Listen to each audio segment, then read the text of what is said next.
Social media पर जैन समाज के सबसे लोकप्रिय जैन न्यूज़ चैनल महालक्ष्मी की ओर से आप सभी को आज बहुत खास दिन है, क्योंकि कल आने वाला दिन 14वीं का चांद है, दुल्हनियों में सरताज है। ऐसा दिन आया जिसके 56 सावन अब तक देख चुके हैं और गदगद हर कोई उनके चरणों में रह के अभिभूत हो जाता है। वह है हमारे प्रातः स्मरणीय हर के दिलों में रहने वाले आचार्य श्री विद्यासागर जी महामुनिराज, जिनके चरणों में शत शत नमन वंदन और आपका सदा रहे अभिनंदन। कहते हैं सूरज जब तक ताज में रहेगा तब तक तेरा नाम रहेगा, सागर जब तक लहराएगा तेरे गुण हर कोई गाएगा। आज आपसे बात करते हैं के बारे में। कल इनका 56वां दीक्षा दिवस है और आने वाली 2 तारीख को इनका 56वें चतुर्मास की स्थापना होनी है दोपहर के समय। आज बात करते हैं आज के दिन पहले भाग में 16 खास बात, जो याद रखिए दिल में अपनी अपनी खास बात। इनके बारे में वंदन करिए और गुणगान करिए गुरुवर श्री विद्यासागर जी महामुनिराज का। और अब पहली खास बात का शुरू करते हैं आज की बात। तो पहली बात, नहीं मिलती थी आपको पॉकेट मनी। हाँ, तो क्यों नहीं मिलती थी पॉकेट मनी? आचार्य श्री विद्यासागर महाराज के गृह समय में विद्याधर छोटे रूप में जब थे, जानते हैं आप, क्योंकि आपको है ना, जैसे आजकल हो गई है एक लत पड़ जाती है ना चॉकलेटों की, आजकल तो विज्ञापनबाजी इतनी होती है इसलिए, पर आपको इसलिए परिवार से पॉकेट मनी बिल्कुल नहीं मिलती थी। आप तो कहीं पकड़, क्योंकि कोई भी पैसा नहीं देते, क्योंकि आपको चॉकलेट की बहुत ज़्यादा लत थी। और आज अरे सब कुछ छोड़ दिया आज तो। दूसरी बात, स्कूल के बस्ते में सबसे ऊपर क्या? जी हाँ, आप कहेंगे अंग्रेजी की किताब, कोई कहेगा मैथ की कॉपी, कोई कहेगा ज्योमेट्री बॉक्स, कोई कहेगा कलम और कोई कहेगा लंच बॉक्स। यही कह सकते हैं ना आप लोग। पर आचार्य श्री के गृहस्थ अवस्था में जब स्कूल जाते थे तो सबसे ऊपर स्कूल के बैग में पाठ्य पुस्तक सबसे ऊपर जिनवाणी होती थी। है ना गजब की बात, शायद आप में से हम में से कोई रखता ही नहीं है और वो जिनवाणी के बार चलते ही नहीं थे। जब मोच का दर्द उठे तो क्या लगे? जी हाँ, बहुत दर्द बचपन में मिले उन्हें, उनके दर्द आज भी होते हैं। और बचपन में माँ क्या लगाती थी जब भी मोच का उठता था तो पता है, वही वाली बाम, जी हाँ सिलॉन्स बाम, सदा माँ उनके पास लगाती थी और लगते ही दर्द छू छू छू मंतर। साइकिल पर डबल पर नहीं देते दंड। जी हाँ, आज की तरह पहले पता है अजय से में गृह समय में 5 रुपये का दंड था साइकिल पर डबल सवारी में। और ये इनका कोई दोस्त चलाता, मित्र चलाता और ये पीछे बैठते, और कई बार ये आगे बैठते वो पीछे बैठता रहा। जैसे ही देखा दूर से आ रहा है सामने पुलिस वाला, फट फट फट उतर जाते नीचे। कहते हैं जीवन में आज तक दंड नहीं दिया, पर ऐसा शायद ही कोई दिन था जिस दिन साइकिल पर डबल भ्रमण नहीं किया। अच्छी बात, 1.5 वर्ष में गौ माता का हुआ कर्ज, देर निभा रहे हैं आज भी मानो फर्ज। विश्वास नहीं होगा आपको, जब मात्र 1.5 साल के थे ऐसे बीमार पड़े, कोई भी इलाज वैद्य करते रहे, ठीक नहीं हुआ। और तब गौ माता का कहा किसने दूध तो पिलाओ, और वह दूध पेट किया, इधर दूध पिया उधर बीमारी खप खप खप गायब हो गई। कहते हैं जो गौ माता ने उस समय कर्ज ऊपर दिया उसको आज तक फर्ज बन के चुका रहे हैं। 130 से ज़्यादा गौशालाओं के लिए आशीर्वाद दे चुके हैं, 1 लाख से ज़्यादा पशुधन उनमें आज भी जीवन यापन कर रहा है। यह होता है फर्ज को कैसे निभाया जाता है, कर्ज का अदा कैसे किया जाता है। कोई सीखना है तो गुरुवर से सीखिए। छठी बात, स्वास्थ्य कैसा भी हो पर केशलोच एकदम उत्तम। ऐसा तो कोई भी जीव नहीं है, ऐसा कोई भी इंसान नहीं है जो कभी बीमार ना पड़ता हो, बुखार ना हो, तबीयत ना खराब हो, कभी कुछ हो, विहार हो, सब कुछ चल रहा हो, थकान हो। लेकिन हमारे आचार्य श्री हैं 56 साल से ज़्यादा हो गए हैं आपको, कि हमेशा केशलोच उत्तम ही करते हैं। यानी 2 महीने बीतते हैं, 60 दिन के बाद 61वां नहीं होता है, सुबह सुबह पता नहीं कब केशलोच कर लेते हैं। जब लोग आते हैं तो देखते हैं गुरुवर ने केशलोच कर लिया, कई बार तो बॉडी 104 105 बताती है, थकान पैर उखाड़ती है, पीड़ा में कराती है। पर मजा ले दिन एक ऐसा हो गया हो जिस दिन केशलोच 2 माह से पहले या 2 माह के बाद ना किया हो, एकदम परफेक्ट 2 माह के अंदर केशलोच करना ही है। 7वीं बात खास, एक बार घोर तप, अति घोर तप, एक टांग पर खड़े होकर। सोच सकते हैं आप, आचार्य श्री ने एक मात्र जब 28 साल के युवा थे तब यौवन ऊपर शिखर पर चमचमा रहा था, तो खड़े हो गए एक दिन एक टांग के ऊपर। चलो अब तप और ध्यान में जाते हैं।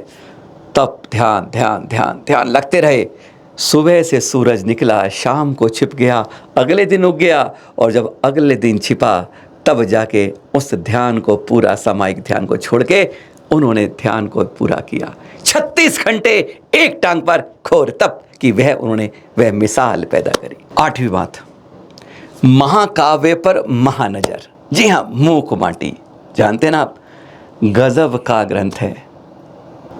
4 डीलिट, 25 पीएचडी, 300 विद्वानों द्वारा शोध और 1000 से ज़्यादा जिस पर निबंध अब तक लिखे गए हैं। ऐसा महाकाव्य लिखा गया आपके द्वारा जिस पर महान विद्वानों की नज़र ही नज़र लगी रहती है कि उसको किस रूप से पढ़ें और क्या आचार्य ऋषि का सोच होगी उस मूक माटी को लिखने में। 9वीं खास बात, कहाँ 55 चतुर्मास। जी हाँ, 56वां चतुर्मास होने की तैयारी हो रही है। कहाँ हो रही है? अटकलें लग रही हैं। जहाँ पर विराजमान शायद वहीं पर हो रही है तैयारी। हाँ, 55 चतुर्मास कहाँ हुए, सोचा है कभी आपने? 37 चतुर्मास 2/3 के लगभग तो सिर्फ एमपी मध्य प्रदेश में हो गए, 7 राजस्थान में हुए, 6 महाराष्ट्र में हुए, 2 छत्तीसगढ़ में हुए, तीसरे की तैयारी है, और साथ में एक चतुर्मास गुजरात में, यूपी में, झारखंड में। जी हाँ, दिल्ली बिहार का भी नंबर ही नहीं आया है। 10वीं बात, सबसे ज़्यादा कितनी दीक्षाएं? जी हाँ, 416 अब तक। 131 मुनि दीक्षाएं, 172 आरिका दीक्षाएं, 20 एलक, 90 शुल्लक और 3 शुल्लिकाएं। 416 दीक्षाएं। अब तक वर्तमान में सबसे ज़्यादा दीक्षाएं गुरुवर के द्वारा। ऐसा संग चतुर्थकालीन चर्या कर कर सबको देता, उंगली दबाने को कर देता जैसे दंग। 11वीं बात, शुद्धि के लिए साबुन या मिट्टी? हाँ, शुद्धि के लिए पता है गुरुवर, हाँ साबुन नहीं लेते हैं, मालूम है, आप भी जानते हैं। अरे आचार्य श्री मिट्टी का भी उपयोग नहीं करते, शायद ये बहुत कम जानते हैं। 12वीं बात, ना लगे ठंडी ना लगे गर्मी। क्या आप सोच सकते हैं किसी इंसान को कोई ठंड ना लगे गर्मी नहीं लगे? ऐसा नहीं है। पर तब भी आचार्य श्री गर्मी में पंखा उपकरण कोई नहीं लेते। अरे एसी कूलर सब भूल जाओ, पंखा तक इस्तेमाल नहीं करते। और ठंड के अंदर कोई हीटर गीज़र कहाँ से, मतलब अरे कोई ऊपर आवरण तक नहीं लेते, न चटाई नीचे लेते हैं न चटाई ऊपर लेते हैं। ऐसे हैं हमारे गुरुवर। 13वीं बात, बैठते किस पर और रात को क्या नहीं लेते? गजब की पहेलियाँ, गजब के सवाल है। जी हाँ, अभी बताया तो था, बैठने के लिए चटाई भी इस्तेमाल नहीं करते। तख्त मिल जाए, पाटा मिल जाए, बहुत मिल गया, चटाई रात में कोई भी बिजली का उपकरण नहीं लेते। कोई बात ज़रूरी पढ़नी हो तो टार्च से पढ़ लेंगे, कभी बिजली का उपयोग नहीं होता। इमरजेंसी में कभी कभार किसी को पढ़ना पड़ा तो, नहीं तो आचार्य श्री लाइट का कोई उपयोग नहीं करते। 14वीं बात, कैसा जल? जी हाँ, पीने की बात कर रहे हैं, पीने की। हमेशा कुएं का जल लेते हैं। जी हाँ, चतुर्थकाल चर्या वाले मुनि ऐसा ही करते हैं। 15वीं बात, आहार के लिए कितने घर कितनी बार? सवाल बड़ा जवाब का है। जी हाँ, गुरु पर जब चर्या पर निकलते हैं ना, मुद्रा लेके चलते हैं तो केवल एक घर में ही जाते हैं चर्या के लिए। वहाँ मिला ठीक, नहीं तो वापिस उपवास। और वैसे आगम में है, चर्या आप सुबह भी कर सकते हैं और दोपहर बाद भी, लेकिन आप आहार चर्या के लिए केवल एक बार सुबह नियत समय पर चलते हैं। है ना खास बात? अनोखे संत, अनोखी बात। 16वीं बात, ये भी छोड़ा वो भी छोड़ा, सब कुछ छोड़ा, फिर लेते क्या? हैरानगी की बात है, जिसने आहार दिया है वह देख कर हैरान हो जाता है, और जिसने नहीं दिया अब वह सुन लेता है। मीठा नहीं लेते, नमकीन नहीं लेते, हरे फल सब्जी नहीं लेते, सूखे मेवे नहीं लेते, तेल नहीं लेते, तो फिर कहेंगे लेते क्या हैं? बस यही तो खास बात है, जो बचता है वही लेते हैं। खिचड़ी ले लेते हैं, एक दाल लेते हैं, और यही उनकी चर्या में 24 अंजुलि जल ले लेते हैं। बस, नो स्वीट, नो नमकीन। क्या बात है चर्या की! कैसे आप कहें गमगीन? नहीं, आनंद ही आनंद आज इन 16 बातों के साथ। फिर आपको बताएंगे कुछ और ख़ास बातें। कल इसको नॉन स्टॉप जारी रखेंगे 16 और बात के साथ।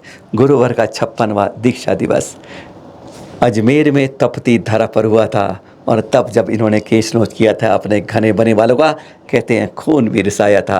उफ निकल आई लोगों से, और ये मुस्कुराते मुस्कुराते रहे थे। गजब के हमारे संत, जिनको देखकर पुनी दुनिया भी हो जाती है दंग। ऐसे गुरुवर के चरणों में बारंबार नमन नमन नमन। कहाँ होगा चतुर्मास, सबकी लगी है इसी पर नयन। सादर जय जिनेंद्र।